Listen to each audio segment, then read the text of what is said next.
Hey everyone, this is Jason. When we finished our last episode, we were finishing up replacing the bottom of under our sink, and now we're going to get down to sanding. A couple of things we're going to need for this part is going to be our electric orbital sander with some sanding discs at 60 and 220, also some sandpaper and gloves to protect our hands. Well, as you can see, I have started the sanding process. These here above the stove, I've decided to go ahead and sand them completely down to the wood because they were so cracked and messed up, and probably those down there will do the same. We have just a little bit of dust,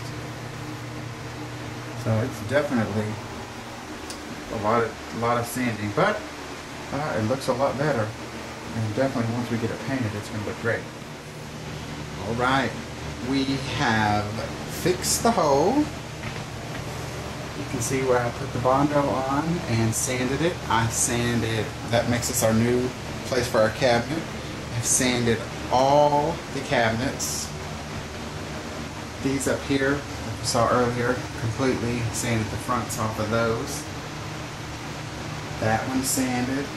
Those. All that up there, all the cracks I put Bondo in, let it set.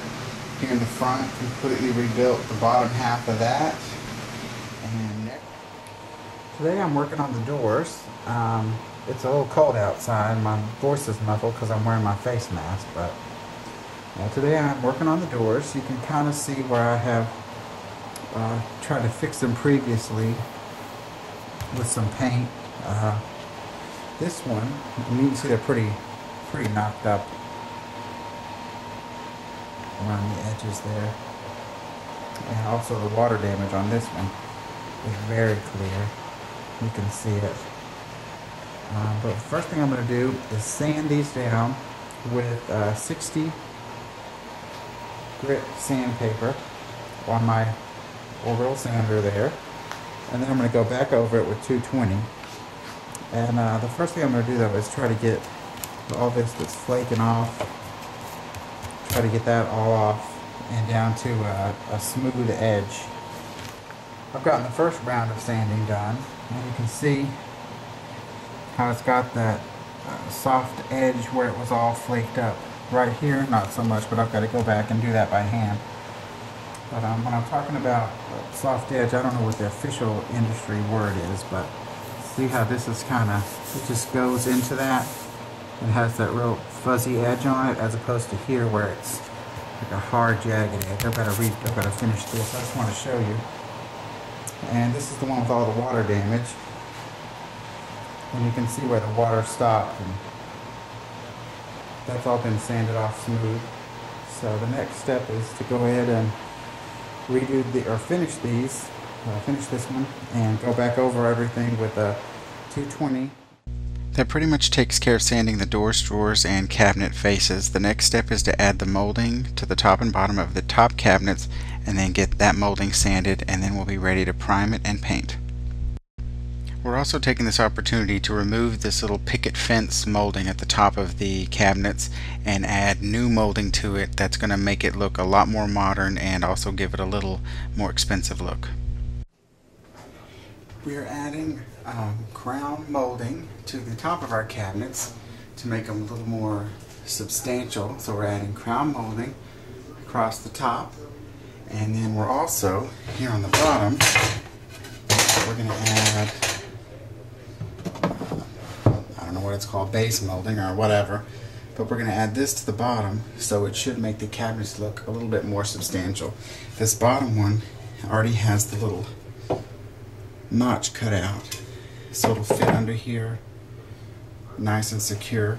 On the top though, I had to add some extra supports for it, so I've nailed these down because there was just that molding came down just about 3/4 of an inch, so I want to add something extra to give it a little more strength.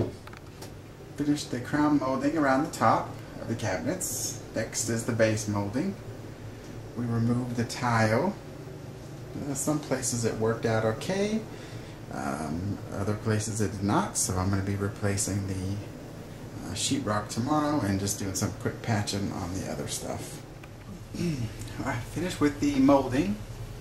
I have all the base molding on, and that is Bondo on there. That's why it looks kind of weird.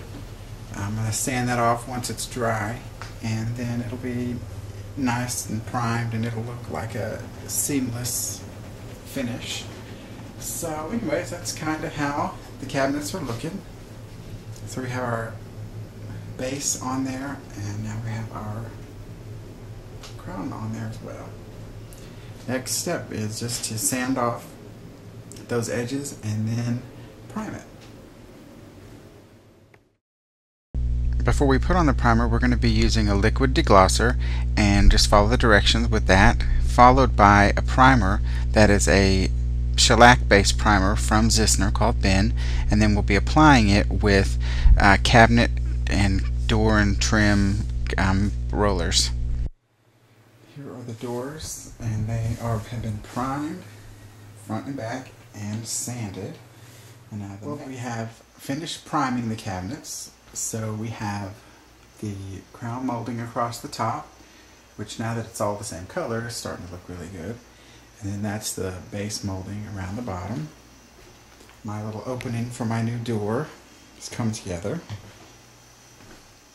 Everything at least now matches in the same color and stuff.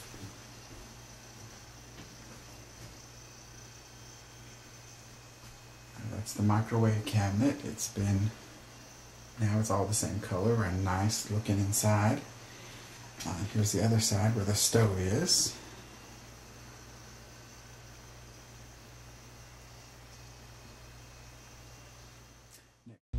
It's taken us a while to get here, but doing all the right prep at work is going to make this last a lot longer. I'm going to be using a marine paint from Sherwin-Williams that is glossy and really will take a beating, especially for the kitchen. Now we have the first coat of paint on them, and it is called Biscuit. That's the color, and it is a gloss paint because we wanted it to be easy to clean.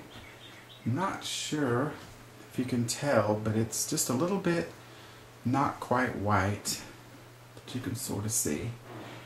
It's going to take 8 hours for this to dry completely. Once it's not completely dry, I'm sorry. It's going to take about 8 hours for it to be ready for the second coat. You can't put a second coat on for 8 hours. Oops, sorry, that's all the hinges and stuff. But for the most part, this is what it's going to look like. Finish the second coat of paint, and they look pretty good. Next is going to be the doors. These take about 7 to 10 days to cure. I pulled off the tape and some of the primed wall with it. I just finished, so it's still drying a little bit, and then I'll pull the rest of the tape off.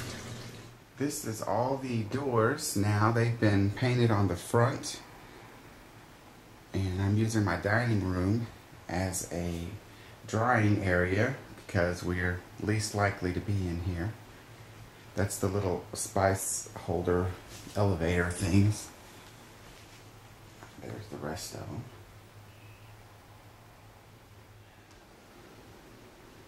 Here are the drawers. I don't have very many.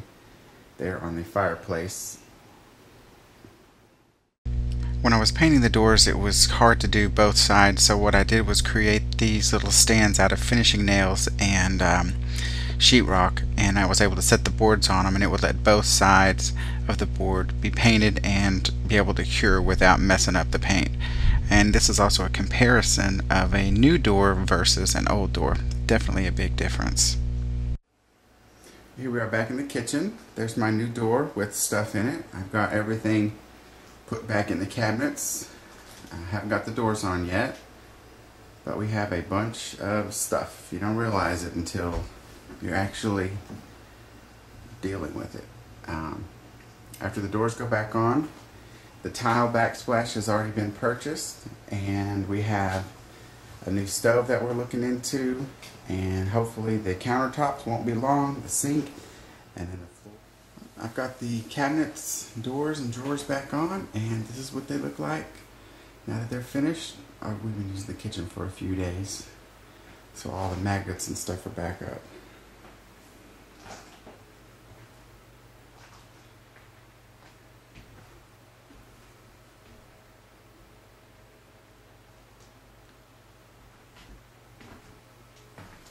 You can see how it looks close up.